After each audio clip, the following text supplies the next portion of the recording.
हमें मेन चीज़ है ये फॉर्मूला। साधारण ब्याज में हमें ये फॉर्मूला याद रखना मेन चीज़। एस आई बराबर PR/T/100 और हमारा मिश्रधन होगा P+SI मूलधन प्लस हमारा जो ब्याज है वो। बस इसमें एक बात याद रखनी है कि कुछ भी ना आए ना जब ये वाला फॉर्मूला लगाना उस टाइम पे। पहला क्वेश्चन 16,000 की राशि पर 15% ब्याज की दर से 3 वर्ष में प्राप्त साधारण ब्याज तथा मिश्रधन ज्ञात करना है। तो जो हमारी राशि है वो कितनी है 16,000। तो हमें जो साधारण ब्याज प्राप्त करना है और मिश्रधन प्राप्त करना है, तो मतलब ये निकाल दो या डायरेक्ट जो सुनने बता रखा है वो वाला कर दो। वो कैसे करना है कि 16,000 की राशि है बट्टे 100 गुणा, अगर ब्याज निकालना है तो 15×3=45 गुणा कर दो इन दोनों की, आ जाएगा हमारे ये 7200। तो हमारा ऐसा ही आ गया। सेम ऐसे ही अगर हमें मिश्रधन ज्ञात करना हो तो मिश्रधन कैसे निकालते हैं हम, इसी में बट्टे 100 गुणा 145 उसको गुणा करके हमारा ये आ जाता, वो फिर डायरेक्ट आ जाता, बस इतना होता। ठीक है, अब क्या है हमारे, अब क्या करना है, अब हमें ये वाली चीज़ याद रखनी है। अगला क्वेश्चन कि जो 365 दिन वाले वर्ष में अगर 73 दिन दे रखे हैं तो हम करें उस टाइम पे 1/73/365, तो कट पिट के 101/5 वर्ष में ये डायरेक्ट कैसे लिखा है, ये हुआ 373/365। तो ये कट के हमारा आएगा 1/5, मतलब पेपर में आता कोई भी जैसे मंथ दे रखे हैं तो 73 दिन आएंगे निकल के। 146 दिन है तो वही 2/5 73 का दुगना है ये। अब हमारी समय की अवधारणा के सवाल, यदि एक निश्चित राशि साधारण ब्याज पर T वर्ष में स्वयं की n गुनी हो जाती है तो वार्षिक दर और T, ये वाले हमें मेथड निकालने के जब कि इतने समय में कोई राशि इतनी गुनी हो गई तो दर बताओ और समय बताओ। तो ये इस तरह निकाल के हम अपने तरीके से करेंगे। यदि कोई निश्चित धनराशि साधारण ब्याज पर 4 वर्षों में स्वयं की 3 गुनी हो जाती है तो वार्षिक ब्याज दर प्रतिशत ज्ञात कीजिए। ठीक है, कोई राशि 3 गुनी हुई है स्वयं की, कितने वर्षों में, 4 वर्षों में। एक थी 3 गुनी हो गई, तो जो SI है वो कितनी है 2। ये जो 2 SI है हमारा, तो हम इसे डायरेक्ट एक फॉर्मूले में रख लेंगे क्योंकि हमें दर निकालनी है। जब दर निकालनी होती है तो कैसे करेंगे हम, डायरेक्ट ये फॉर्मूला लिख दिया, फॉर्मूले में SI कितनी है 2, P एक ही है हमारा, R निकालनी है, T हमें दे रखा है 4 वर्षों में बट्टे 100। ठीक है, जब हम इन्हें काटेंगे तो ये हमारा कटा 25 बार। ठीक है, 25 चौका 100, तो यहाँ की 25 यहाँ गुणा 2 में हो गई तो 50% निकल आया। ठीक है, अगला सवाल है, यदि किसी धनराशि को साधारण ब्याज की दर 50% वार्षिक पर स्वयं से अधिकतम 4 गुना बनाने में कम से कम कितना पूर्ण वर्ष लेंगे, मतलब 4 गुना बनाना है तो कितना समय लगेगा, स्वयं से अधिकतम 4 गुना बनाना है तो कितने समय लगेगा, मतलब टाइम पूछ रहा है हमसे, रेट दे रखी है।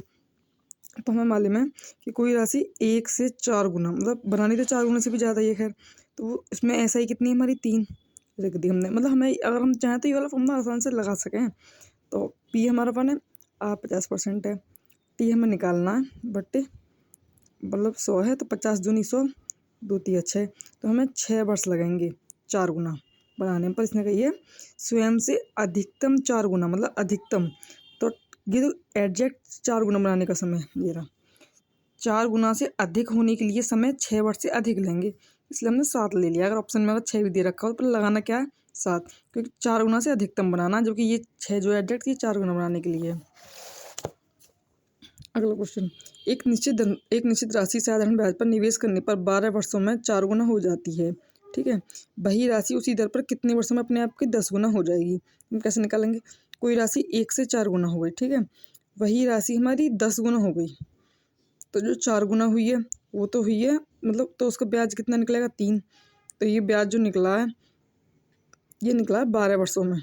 सेम 10 गुना जो हुई है इसमें ब्याज 9 है, तो यहाँ पे हम ये जो ऐसे काटते हैं, काट के निकालें कि ये जो ब्याज है वो कितने सालों का कैसे करके निकला है, 3 चौक 12 करके, तो यही 4 उठा के यहाँ गुणा करनी है, 9 चौक 36, तो 36 सालों में ये 10 गुनी हो जाएगी फिर। ठीक है, अब अगला सवाल ये रहा, किसी निश्चित समय में एक राशि साधारण ब्याज की 6% वार्षिक दर से 5 गुना हो जाती है, उसी अवधि में वही राशि 8 गुना किस ब्याज पर होगी। ये तो खैर हमें मालूम ही है कि नॉर्मल सा फॉर्मूला है, तो उसमें हम T की निकालनी हो तो हम ये करेंगे, उसमें मैंने लिख के बता दिया। कोई राशि 1 से 5 गुना हो रही है, कोई राशि फिर 1 से 8 गुना हो रही है, इसकी रेट हमें मालूम है 6%, इस वाली की रेट पूछिए हमसे। तो बस पहले एक चीज़ नोटिस करनी है, निश्चित समय में कोई निश्चित समय में उसी मतलब ये जो जैसे जिस समय में ये कम हुआ है ना, उसी अवधि में वही राशि 8 गुना हो जा रही है। तो दर ज्ञात करनी, टाइम हमने देख लिया ये होता है। जो हमें ये पता है ये टाइम इसके लिए, ये टाइम इसके लिए, तो हमने ये दोनों चीज़ बराबर रख दी हैं। ये पहले का टाइम है, दूसरे का टाइम बराबर रख दिए हैं बस। तो ऐसा ही पहले की 4 है, 100/P 1 ही है, और R 6% है। इसकी ऐसा ही 7 है, ये रही 100 दे रखी है वो फॉर्मूले में, बटे 1 P है हमारा। R% निकालनी, 100 से 100 कट गई, और ये जो है R ऊपर आ गई हमारी, और ये 6 7 42/4, 10.5% हमारा ये आ गया। अब ये सवाल हमारा, यदि साधारण ब्याज 5 वर्षों में मूलधन का दोगुना हो जाता है तो ब्याज दर ज्ञात कीजिए। साधारण ब्याज पर 5 वर्षों में मूलधन का दोगुना हो जाता है, तो थोड़ा सा यहाँ पर ध्यान देना है। जो साधारण ब्याज है ना, वो 5 वर्षों में मूलधन का दोगुना हो गया। मतलब मूलधन अगर 1 है तो साधारण ब्याज ये डायरेक्ट 2, ठीक है। ध्यान देना है पे बोला कि साधारण ब्याज जो मूलधन का दुगना हो गया। ये डायरेक्ट नॉर्मल बस हमारा फॉर्मूला ये जो हमने रखा है, R हमें निकालना है, और ये हम 5 वर्ष दे रखे बट्टे 100, 5 से 5 दूनी 10 20, और ये 20 इधर गुणा हो जाएगी तो 40%, R बराबर 40% आ गया हमारा। और ये अगला, यदि साधारण ब्याज मूलधन का 25/16 भाग है। जो साधारण ब्याज है वो मूलधन का, मतलब मूलधन नीचे वाला है और ब्याज ऊपर वाला है, और ब्याज की दर तथा समय समान है, तो दर ज्ञात कीजिए। यदि ब्याज की दर तथा समय अगर समान है तो हमें क्या करना, नॉर्मल फॉर्मूला होगा SI बराबर PRT/100। तो जो हमारा SI है 25, P 16, ब्याज और दर x हमने मान लिए सेम रख दिए, तो ये 25/16 गुणा ऊपर 100 x²। अब इनका अंडर रूट ले लिया, 25 का 5, 16 का 4, 100 का 10 गुणा कर दी, बस 12.5% आ गया। हमने काट के करिए जब, ठीक है। अगला क्वेश्चन, ये एक निश्चित राशि को एक निश्चित साधारण ब्याज की दर पर 6 वर्षों के लिए दिया गया। यदि यह 7% अधिक दर पर दिया जाता तो इसे 1512 रुपये अधिक मिलते। राशि याद करना है। मतलब कि यह है कि कोई निश्चित राशि है, ठीक है, साधारण ब्याज पर की दर पर 6 वर्षों के लिए दिया गया। 7% अधिक दर पर दिया जाता, अगर 7 अधिक पर दिया जाता तो इतना मिलता, ठीक है। तो इसमें हमें डायरेक्ट क्या करना है कि कोई इतना समझ में आ गया हमें कि ये 7% मिलते 6 सालों में, मतलब 7% अधिक मिलते। 6 सालों का 7 6 42% मिलते, मतलब वो अधिक माने जाते। वही अधिक की वैल्यू ये दे रखी है, तो हम डायरेक्ट लिखेंगे 1512/42, तो कटे कितना आएगा 36 आएगा हमारा। तो 1% की वैल्यू 36 आ गई, तो 100% की 3600 आ गई। यही हमारा मूलधन है। इसी चीज़ को बस सर ने डायरेक्ट हमें ऐसे लिखना बताया कि 42 गुणा 100। बस थोड़ा सा इस किताब में ऐसे बस लिखने का तरीका वो है, सर है तो सर की मेथड सारे। यदि साधारण ब्याज की वार्षिक दर 11% से बढ़कर 17.5% हो जाती है तो किसी व्यक्ति की वार्षिक आय कितनी हो जाती है, 1071.2 बढ़ जाती है। उसी धनराशि पर 10% की दर से 5 वर्ष के लिए साधारण ब्याज कितना होगा। कोई राशि जो है वो हमारी दर 11% से 17.5 हो गई है, ठीक है। तो किसी व्यक्ति की वार्षिक आय इतनी बढ़ गई। पहली बात, जितनी दर बढ़ी है उसी के अकॉर्डिंग तो हमारी वो बढ़ी है, राशि बढ़ी है। तो ये दर की जो वैल्यू है ये हमने ऐसे लिखी है कि बस लिखने का तरीका वो हो गया, बाकी बात वही है। ये जो लिखी है ना, वार्षिक आय इतनी बढ़ जाती है, वो किसकी वजह से बढ़ी है, दर की वजह से। तो 6 दूनी इन दोनों का अंतर, इतनी बढ़ी है, पहले इतनी थी, निकल के 13/2 टोटल किसी गुणा है 100 की। मतलब हमें वो निकालनी है कि वो टोटल कितनी आ जाएगी हमारी। तो आ गई हमारी, फिलहाल बस हम टोटल निकालना है, 100 निकालना है। ये 0.2 है, तो जब काट कूट करेंगे हम इनका तो हमारा आ जाएगा ये इतना 16,480। अब हमें निकालना क्या है, साधारण ब्याज। ये हमने निकाल दिए नॉर्मल, ये P निकालिए, साधारण ब्याज निकालेंगे P गुणा R गुणा T/100। हमारा R कितना है 10%, T 5%। ये अगली चीज़ पूछिए ना कि उसी राशि पर इतने में कितना निकलेगा, तो हमारा आया 8240। अगला क्वेश्चन, किसी राशि पर 5% वार्षिक साधारण ब्याज की दर से 10 वर्ष में प्राप्त साधारण ब्याज 2000 है, तब मिश्र धन और मूलधन के बीच का अनुपात। मतलब सबसे निहायती आसान क्वेश्चन है ये। कैसे, इसमें ये मत देखो क्या दे रखा है, बस इतना देखो कि मिश्र धन क्या हुआ है। जैसे हम सर ने रेट बताइए कुछ भी, तो रेट में 100 जोड़ दो, मूलधन रेट 100 हो गया डायरेक्ट। मिश्र धन क्या है हमारा, 5 गुणा 10 कितना हो गया, 5 दूनी 10 पंजे 50। मिश्र धन हो गया हमारा 100 + 50, मूलधन कितना हो गया हमारा 100, जोड़ दो 150, 100 कट के कितना आया 5 दिए 15, 5 दूनी 10, यही आंसर है। ये जो दे रखा है थोड़ा सा उल्टा हो गया, निषेधन पहले पूछा है, मूलधन बाद में पूछा था, डायरेक्ट ये है इसका आंसर। ये मुन्नी कॉन्सेप्ट, ये तरीका भी थोड़ा दिमाग में रखना ही है हमें। साधारण ब्याज पर उधार दी गई एक राशि 1 वर्ष में हो गई है इतनी, ठीक है, और 1 वर्ष में हो गई है 6076 तथा 4 वर्ष में 7504 हो जाती है। राशि और ब्याज दर याद कीजिए। ये हमारी 4 वर्ष में हो गई है 7504, ठीक है, तो 4 वर्ष में मतलब टोटल 4 वर्ष में इतनी हुई है, तो 3 वर्ष में कितनी हुई। तो हमने बस इसमें एक काम करें हम लोग कि इसको घटा के देख लें कि कितना आया, ठीक है। तो हमने घटाया इसे, इसमें से इसे घटाएंगे, और ये क्योंकि 3 वर्ष का है ना, तो हमें इसे 3 से भाग दे के 1 वर्ष का निकालना है हमेशा। मतलब ये चीज़ दिमाग में फिक्स रखनी है कि ये सवाल ऐसे ही होगा। 3 से भाग देती तो 3 से कटेगा 1428 को जब काटेंगे 3 चौक 12, 2 बचे, 3 7 21, 1 बचा, 3 6 18, 476 बचे। अब हमारा मूलधन है, मूलधन कितना है हमारा, मतलब मूलधन ना ये वाली जो राशि है ना, ये हमारा 1 वर्ष के बाद का है। हमें बस एक काम करना है, ये जो वैल्यू निकली है वो 1 की निकल आई, तो इसमें से जब हम इसे घटा देंगे ना तो हमारा पी निकल आएगा, फिर मूलधन निकला है, ये 5600 आ गया मूलधन।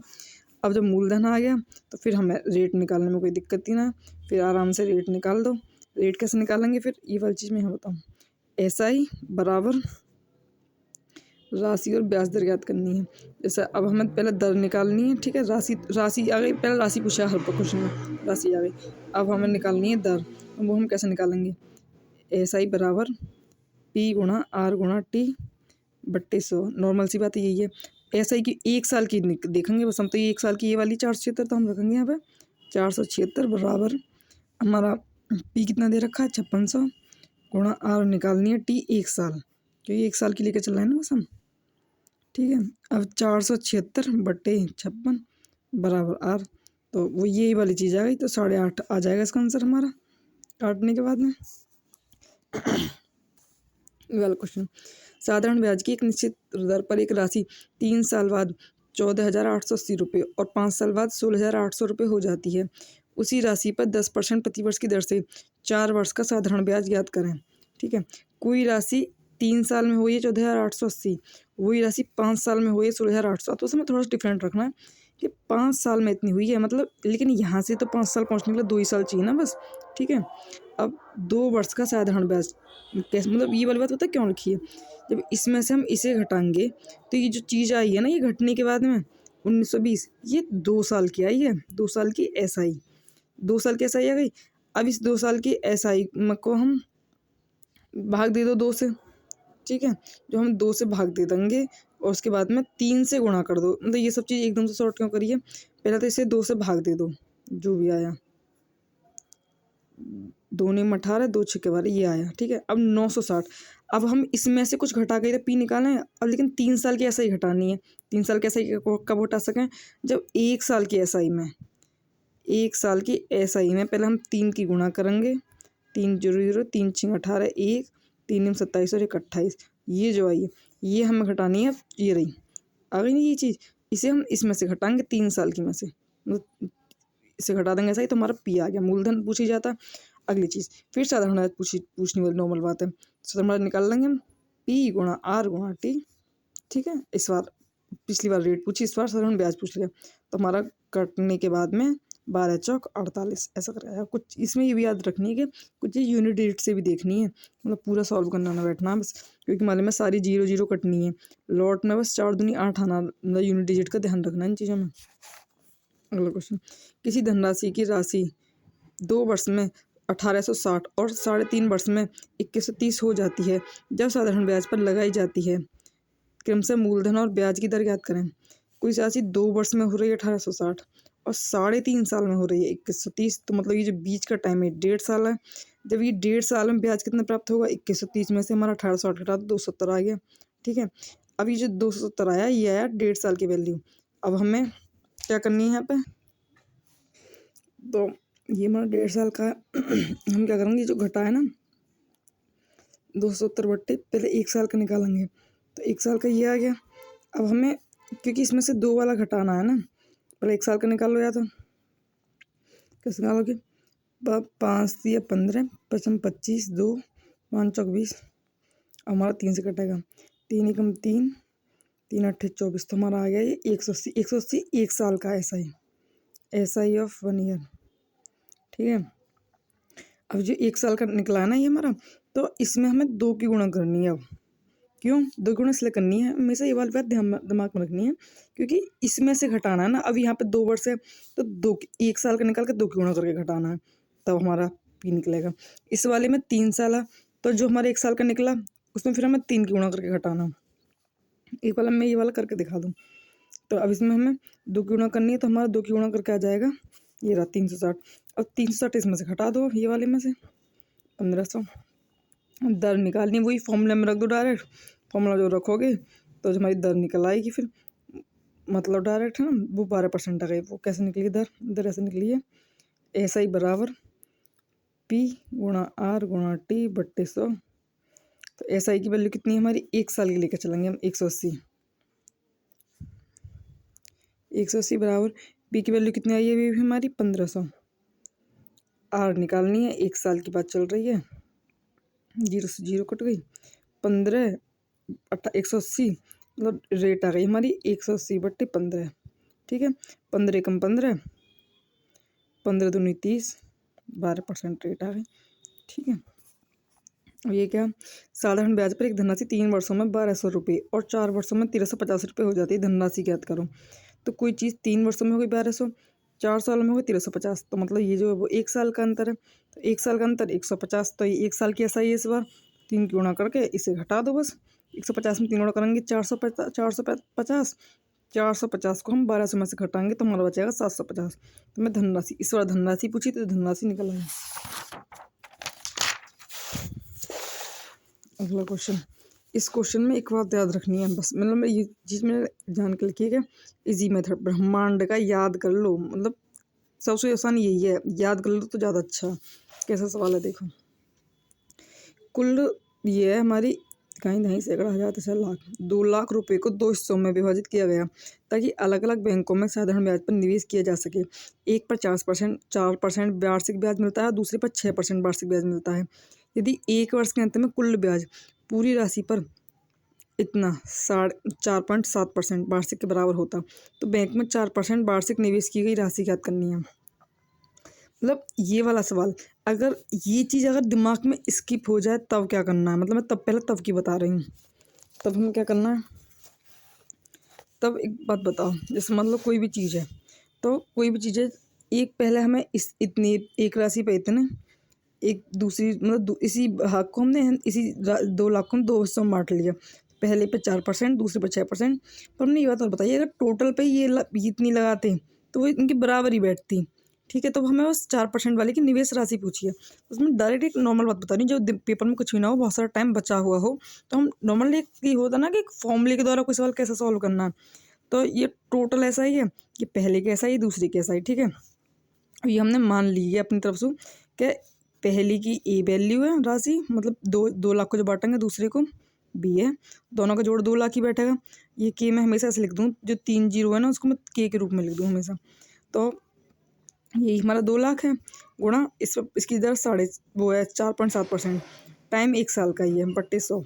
ये तो हमने जो पहला वाला माना उसके लिए A राशि मान ली कि 2 लाख को 2 हिस्सों में बांटा के A और B में, तो इसकी 4% रेट है, टाइम बट्टे 100 प्लस B रेट गुणा टाइम बट्टे 100।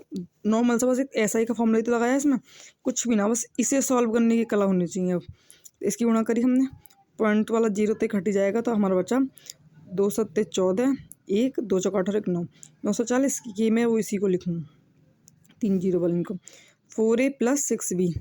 ठीक है, 100 ये तीनों में इसलिए 100 कट गई, 940 के बराबर 4A + 4B। एक बताओ, ये 6B जो है इसे हम 4B और 2B लिख सकें, कि थोड़ा सा यहाँ पर खुद के दिमाग क्लिक करना चाहिए कि ये क्यों क्लिक करना चाहिए। जब 4 कॉमन लेकर AB आ जाएगी, और AB की वैल्यू कितनी है भाई, 2 लाख, यही तो मेन चीज़, दोनों राशियों में मिलकर 2 लाख ही तो हमने 200 के लिख दिया यहाँ पर + 2B। जब कोई इक्वेशन में कोई मतलब 2 चीज़ हो तो कभी सॉल्व नहीं हो सके, पर एक हो तो बस फिर दूसरी में वैल्यू पुट करके फिर बाद में निकाल लेंगे। तो ये 940 के हैं, ये 4 दूनी 8 माइनस कर लो इधर आके ना 800 के बराबर 2b। 940 में से 800 गया तो 140 के बराबर 2b, 2 से काट लो 2 सत्ते 14, तो b बराबर 70 के आ गया, मतलब 70,000 आ गया। अब a की वैल्यू निकाल लो भाई, इक्वेशन का a प्लस बी बराबर 2 लाख।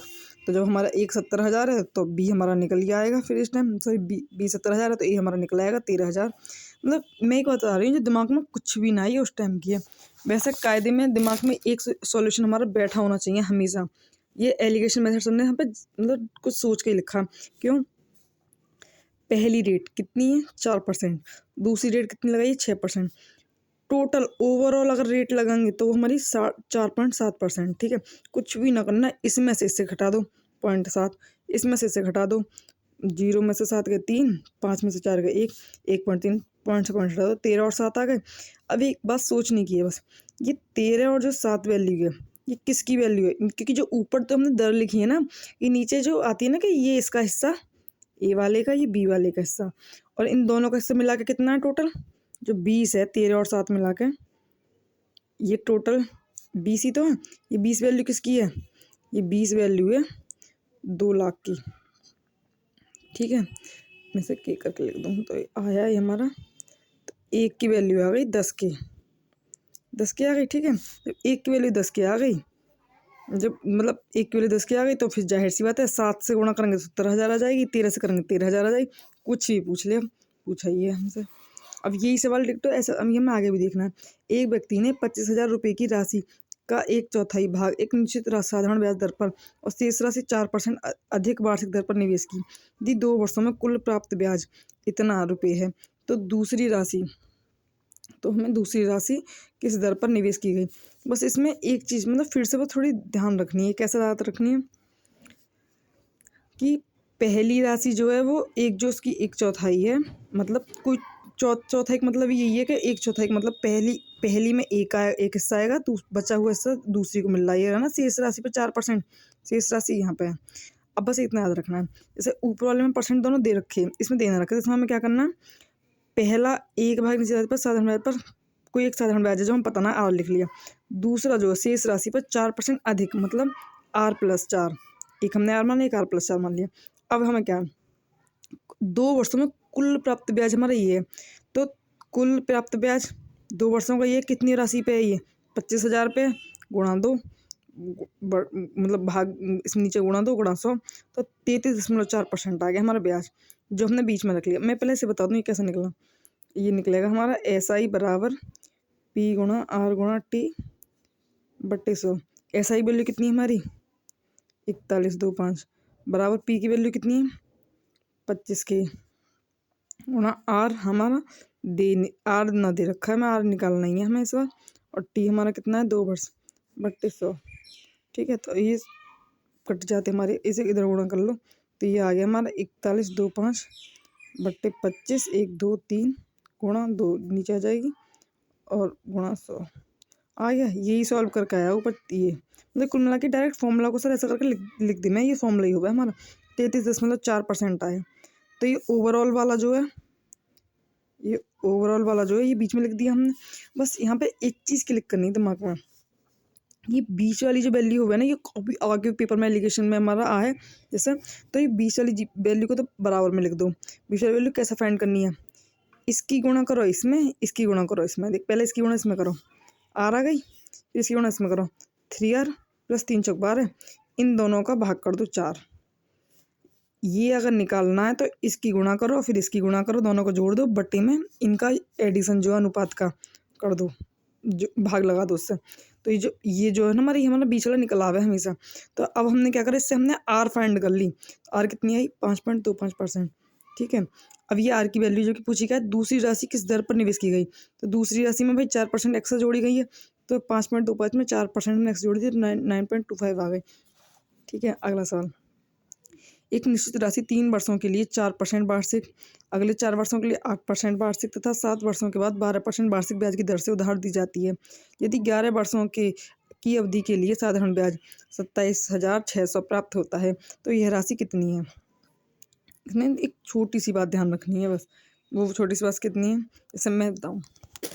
ये सवाल जब मैंने ऐसा करा है तो थोड़ा सा लॉन्ग क्यों लग रहा है, क्यों, भाई कोई राशि है, क्वेश्चन क्या करा, कोई राशि कैसे करके कि 3 वर्षों के लिए इतनी, 4 वर्षों के लिए इतनी, 7 वर्षों के बाद मतलब 11 वर्ष, मतलब कि 3 वर्षों के लिए फिर इतनी, तीन या जितनी वर्ष हैं, 4 वर्षों के लिए फिर इतनी।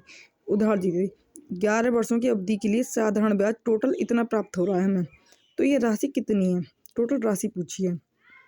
एक ही राशि पे अलग अलग समय और अलग अलग दर लगाई गई हैं कुछ कुछ टाइम बाद। तो ये मैंने ऐसे कैसे कर, बस एक नॉर्मल बताया, ये ऐसे करना ना, ये बस एक बेसिक चीज़ बताइए है कि जैसे टोटल SI हमारी कितनी है, ये रही पहली SI, दूसरी SI, तीसरी SI, भाई तीनों जुड़ के तो ये वाले SI होंगे। ये 4% 3 साल के लिए, 8% 4 साल के लिए, फिर ये इसमें ये बचे हुए जो टाइम है, तो वो ये परसेंट है, ये बचा हुआ टाइम है।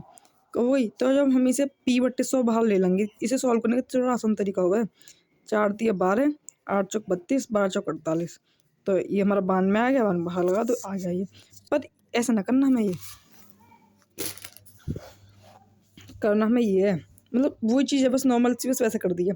देखो 3 वर्ष ये रहे, अगले 4 वर्ष ये रहे, एक रहा 7 वर्षों के बाद 11 वर्षों तक लगानी टोटल, तो 7 वर्षों के बाद 8 9 10 11, तो 4 साल हो गए ना, हो गए। तो इसमें हमें क्या करना है कि 3 चौक 12, 12% ब्याज आ गई, 32% ब्याज आ गई, 48% ब्याज आ गई। टोटल ब्याज कितनी है, 92%। और टोटल ब्याज प्राप्त कितनी हुई है हमें, ये 92 बटे ये लगा दो भाग में, 100 की वैल्यू निकाल लो मूलधन की, आगे वैल्यू हमारी 30,000। ठीक है, तो डायरेक्ट ये करना है अप्लाई। ठीक है, हर टाइम भी बेसिक ठीक ना हो, बस बेसिक भी लौट फिर का यही चीज़ है, बस थोड़ा सा ना कहीं ना दिमाग में रहना चाहिए। आ गई, ठीक है।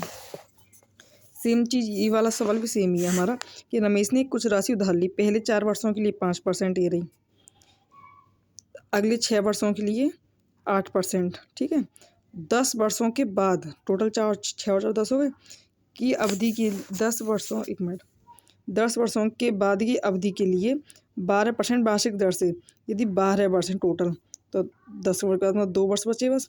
ठीक है, 12% पे लगाना। तो कहा यदि 12 वर्षों के अंत में उसने कुल 9,016 रुपये ब्याज के रूप में दिए, तो रमेश ने कितनी राशि उधार ली थी, तो ये 92% आ गया हमारा।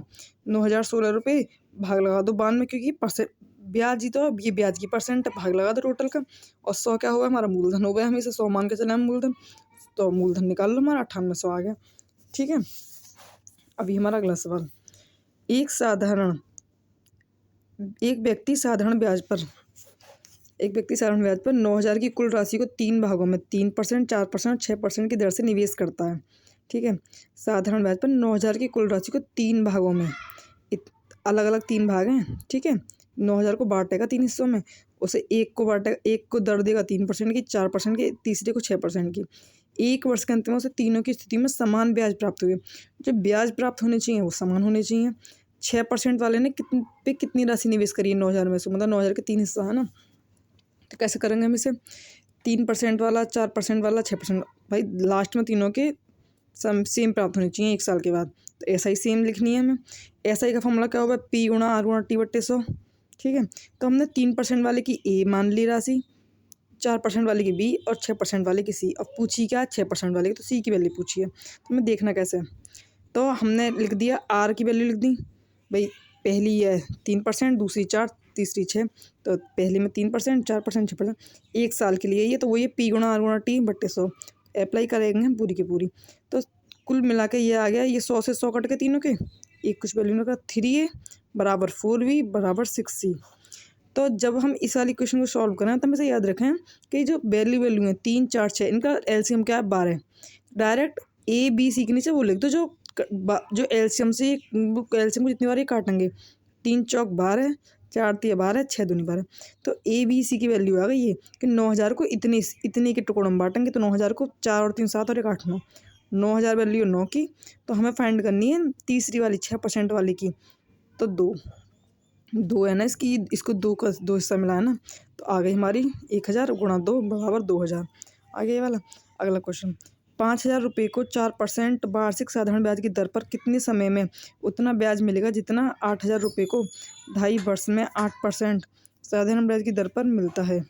तो इसे कैसे निकालेंगे हम, 5% रुपये को 4% वार्षिक कितने समय में उतना ब्याज मिलेगा, इतना, तो मतलब उतना ही ब्याज मिलेगा।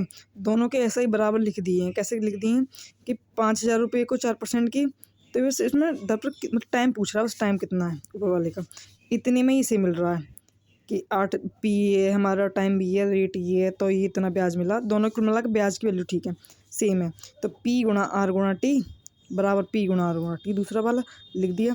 तो हर जब एक की वैल्यू 5000 गुणा 4 गुणा टी बट्टे 100, दूसरी की 8000, 2 दूनी 4, 5 बट्टे 2, 8%, 8 बट्टे 100 होता ही है फॉर्मूले में। तो 100 से 100 कट गया हमारा, 4 दूनी 8 कट गया। तो सब कुछ जब कट कटा के हमारे बैठेंगे तो ये बैठेगा 20t बराबर 20 गुणा 8, तो टी की वैल्यू आएगी हमारी 8 वर्ष। ठीक है, अगला सवाल, यदि ए द्वारा 9100 रुपये को 3 वर्षों के लिए 10% वार्षिक साधारण ब्याज दर पर निवेश करने से प्राप्त राशि बी द्वारा किसी निश्चित राशि को 5 वर्षों के लिए 8% वार्षिक साधारण ब्याज पर दर पर निवेश करने से प्राप्त राशि के बराबर है, तो बी द्वारा निवेश की गई राशि 90% में कितना होगा। मतलब ये वाला सवाल जैसे तक है, ये वाले जो सवाल है इसमें हमारी दिख ब्याज जो है वो बराबर रखी गई, मतलब बोली गई क्वेश्चन की लैंग्वेज समझनी है बस, हमें और कुछ भी ना करना। ये वाला जो क्वेश्चन है बच्चों को हमेशा फंसा देवे, तो इसमें क्या हमें समझना क्या है, पी बोले हैं हम मूलधन को, ए बोले हैं हम किसी मिश्र धन को, आर रेट को बोले, तो उसमें इतना याद रखना है इसमें कि ये हमसे कहीं कुल मिला के ये कहना चाह रहा है कि जो हमारा मिश्र धन है ना वो बराबर है। कैसे, ए 9100 रुपये को 3 वर्षों के लिए इतनी दर पर निवेश करने से प्राप्त जो राशि है, मतलब टोटल मिश्र धन है, प्राप्त जो राशि है वो बी द्वारा किसी निश्चित राशि को 5 वर्षों के इतनी % दर पे निवेश करने से प्राप्त राशि के बराबर है, कुल मिलाकर मिश्र धन बराबर है। तो A1 और A2 बराबर, अगर ये लैंग्वेज पकड़ ली कि दर मतलब दर बराबर है, कभी ऐसे ही बराबर है, कभी ये बराबर है, तो ये बस ये लैंग्वेज का खेल है इन सब में। ठीक है, तो क्या करना है, अब हमें बस इतना पता है, इसकी राशि हमें पता है 9100 है। ठीक है, और इसकी राशि हमें कितनी है, इसकी राशि हमें पता है 9100 है, और इसकी 9100 किसकी वैल्यू होगा, पी 100 की वैल्यू होगा, और गुणा 130 हमने क्यों करी है, 3 साल 10%, तो 30%, लेकिन मिश्रधन में मिश्रधन निकालने के लिए क्या करना है, 130 करें हमेशा, तो 100 जोड़ दे में ना, 30 + 100 130 बराबर, कोई मिश्रधन नहीं तो मिश्रधन में तो बराबर करनी है। बी की वैल्यू पता ना, बी निकालनी है, बट्टे 100 गुणा ये कितनी है 8, ये 8% 5 वर्ष 140, तो हम बी की वैल्यू निकालेंगे, 100 से 100 काट दिए, 0 से 0 काट दिए, 9100 बट्टे 14 गुणा 13। जब इसे हम काटेंगे 14 से काटेंगे, 14 चौका 14 84, 84 और 14 पंजे 65, 6 बचेंगे, 14 पंजे 65 आ गए, 14 पंजे 70 आ गए, तो कुल मिला के 650 गुणा 13, तो जो हम गुणा करेंगे आएगा हमारा 8450। बी की वैल्यू आ गई हमारी, जो मूलधन है बी का भी इतना आ गया, 90% ऑफ बी, तो इसका 90% क्वेश्चन पूछा है कि बी द्वारा निवेश की गई राशि का 90%। अगर आंसर ये दे रखा होता तो मतलब ज़्यादातर इस पर टिक लगा देते, लेकिन जो कि इसका 90% निकाल के और दिखाना है भी, जब इसका 90% निकालेंगे तो हमारा 9 पन्ना 45, 4 9 चौक 36, 40 आ गए 0, 4 9 72 और 4 76। ठीक है, यही चीज़ यहाँ पर कर रखी है मैंने, बाद में देखी वरना सॉल्व ना करती। ठीक है, ये क्या है, एक व्यक्ति अपने 2 पुत्रों जिनकी आयु 9 वर्ष और 13 वर्ष है के बैंक खातों में 21,750 की धनराशि इस प्रकार निवेशित करता है ताकि 21 वर्ष की आयु होने पर 4.5 वार्षिक दर से इनको समान धन प्राप्त हो। तो मतलब यहाँ पे भी लैंग्वेज कॉन्सेप्ट समझना, समान धन प्राप्त हो, मतलब बात ए की चल रही है कि ए बराबर होंगे दोनों के, तो छोटे पुत्र का भाग ज्ञात करना है हमें। तो इस वाले सवाल में हमें क्या करना है, पहले चीज़ ध्यान रखनी है 21 वर्ष की आयु तक की, तो 21 वर्ष की, इसकी तो 9 साल है, तो 21 साल तक पहुँचते इसको टोटल 12 साल चलेगा इसके हिसाब बैंक में, इसका चलेगा 8 साल, क्योंकि 13 साल का ही है, इसमें से 13 घटा देंगे।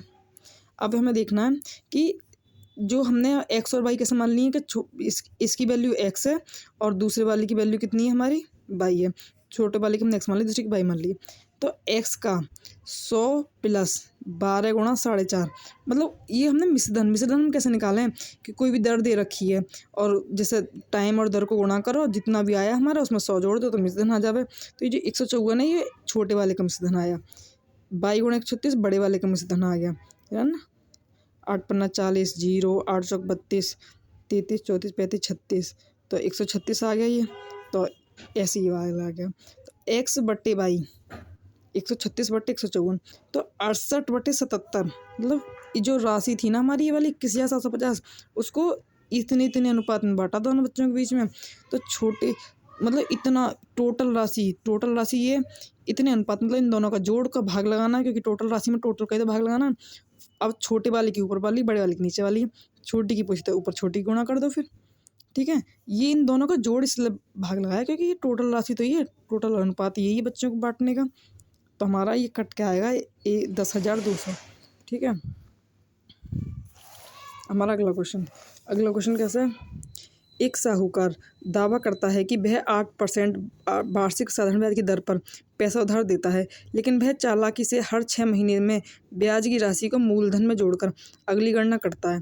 इसकी प्रभावी ब्याज दर, छोटा सा क्वेश्चन, इसमें बस इतना याद रखना है कि वो हर 6 महीने में क्या कर रहा है कि मूलधन में मतलब ब्याज की राशि जोड़ने पर लग रहा है, तो प्रभावी राशि पूछ रहा है। तो हमें क्या करना है, वैसे ये क्वेश्चन मेरी भी थोड़ी सी क्लियर ना हुई है। ये 8% वार्षिक है, दर 4% है, हमें छमाही में मतलब छमाही में जोड़ता जा रहा है। तो जो छमाही निकालेंगे वो, हाँ, हर 6 महीने में तो जोड़ रहा है, ब्याज जोड़ रहा है मूलधन में, तो 8% तो वार्षिक ले रही है और छमाही और जोड़ता जा रहा है, तो वो इसका शायद आधा कर दिया है। मुझे इतनी पता है कि छमाही हमेशा ऐसा करके निकालना है। तो 6 दूनी 12, तो 2 चौक 8,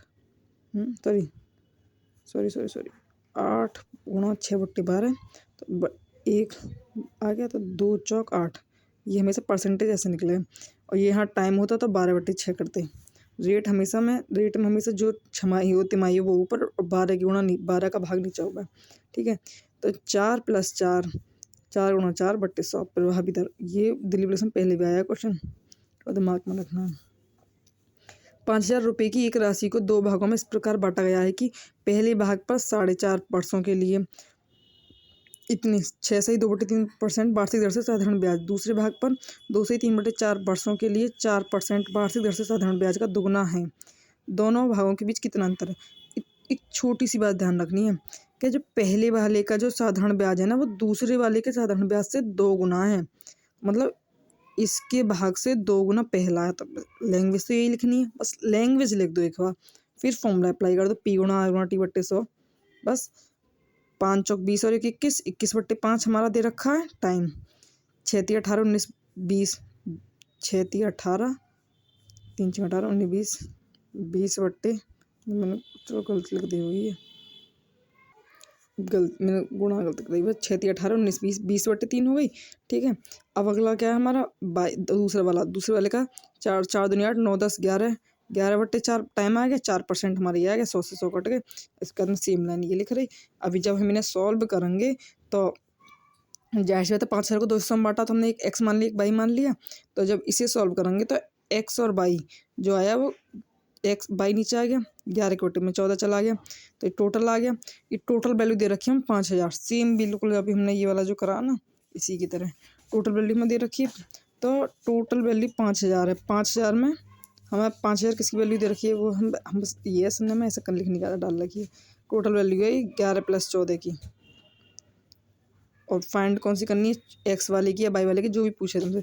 दोनों भागों के बीच का अंतर, तो भाई अंतर 14 गुणा 14 में से 11 घटा दो तो 3 का, सॉल्व करके आ जाएगी हमारी 600 वैल्यू, ठीक है। अगला क्वेश्चन, राजेश ने 10,000 रुपये की राशि 15% प्रतिवर्ष साधारण ब्याज दर पर 2 वर्षों के लिए ऋण के रूप में ली, लेकिन राजेश तय समय पर इसे चुका नहीं सका, लौटानी 2 वर्ष के बाद ही, ठीक है। और उसने 2 और वर्षों की मोहलत मांग ली, इसलिए ऋणदाता ने उस अवधि के ब्याज को अगले 2 वर्षों के लिए उसी ब्याज दर पर मूलधन के रूप में जोड़ दिया, उस अवधि के ब्याज को, ठीक है। 4 वर्षों के अंत में राजेश द्वारा चुकाई गई राशि याद करनी है। तो हमें बस इतना प्राप्त करना है। हमें यहाँ पे हमें ये देखना है कि जो 2 वर्षों के लिए जो चल रही है ना, वो हमारा मिश्रधन कितना है। तो 15 दूनी 30, तो 30 तो हमारा खाली रेट वो आया, रेट का SI की वैल्यू आएगी, लेकिन हमें ये देखनी है तो हम कैसे करेंगे 130/100, ठीक है। इसमें हमें क्या चीज़ देखनी है कि मतलब ये वाली बात बतली गई है कि राजेश की 2 वर्षों में से चुकानी है राशि, लेकिन वो ना चुका पाया, तो उसने 2 और वर्षों की मेहनत मांग ली उसने राजेश ने, तो इसलिए ऋणदाता ने उस अवधि के ब्याज को अगले 2 वर्षों के लिए उसी ब्याज दर पर मूलधन के रूप में जोड़ दिया। मतलब ऋणदाता ने उस अवधि के जो ब्याज आएगा उस अवधि का वो अगले वर्षों के लिए जोड़ दिया मूलधन के रूप में। तो ये कह रहा है 4 वर्षों के अंत में राजेश द्वारा टोटल कितनी राशि चुकाई जाएगी। तो हमें कैसे करना है कि 10,000 की राशि है मान लो हमारी, तो 10,000 की राशि हमारी 2 सालों के लिए 15 दूनी 30, मतलब अगर इसका मिश्र धन निकालेंगे हम ए निकालेंगे तो मिश्र धन आएगा हमारा 130/100 मूलधन हो गए। तो जब हम इसे निकालेंगे हमारा काट के आएगा 13,000। ठीक है, तो ये हमारा पहला मिश्र धन है जो इसे चुकाना, मतलब टोटल इतना इसे चुकाना था ब्याज सहित, मूलधन और ब्याज इतना, मूल और ब्याज इतनी लेनी टोटल इसे, लेकिन ये ना दे पाया तो अगले साल का जुड़ जाएगा। तो अगली बार इसके ये 10,000 में ये ब्याज भी जुड़ गई। तो अब इसका अगले टाइम के लिए जो इसका दूसरा वाला जो द्वारा मतलब जो द्वारा में जो मतलब ये ना टोटल कैसे 4 साल बाद ये लौटाना है, तो वो ये वैल्यू है। तो अब हमारी मूलधन 13,000 मानी जाएगी कि उसने कहीं ना ब्याज जोड़ दी, जो फालतू के 3,000 जो आई के 2 साल की वो जोड़िए। तो अब जो है वो ब्याज ये है, सॉरी अब ये जो मूल अब ये मानी जाएगी। तो इस पे निकाल लेंगे हम 2 साल के बाद की 15% के 2 साल की फिर से निकालो क्योंकि 2 पूरी हो गई। अब बची हुई जो 2 हैं वो काटेंगे तो हमारा 0 से 0 कट गई, 13 169 आ गया हमारा। इतनी राशि चुकानी है उसे 4 साल बाद।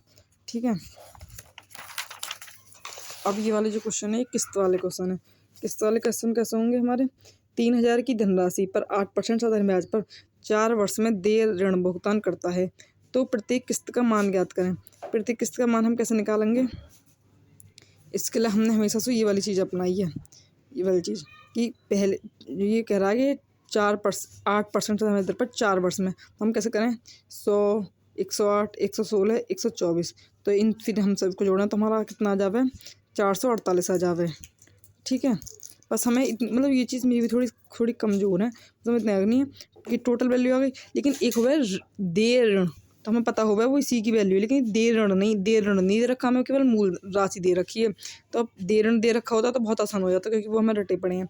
तो हम क्या करेंगे 30,000 ही हमारी मूलधन, तो ये करा 8% 4 वर्ष, तो हम देय ऋण कैसे निकाल देंगे 30,000 पे इतना निकाल दिया तो इतना आ गया हमारा।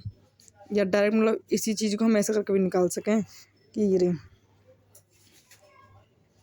कोई राशि है तो देय ऋण हमारा आ जाएगा 8 चौक 32, तो 132/100, तो ये हमारा टोटल आ जाएगा। ये जो वैल्यू लिख रही है ये वाली 39,600। ठीक है, देय ऋण आ गया हमारा। जो देय ऋण है इसकी वैल्यू ये जो निकलती है देय ऋण की वैल्यू निकला है हमेशा, देय ऋण ये रहा गुणा 100 क्या है हमारा यहाँ पे जो 100 है ना, बाकी जगह तो 100 मूलधन है।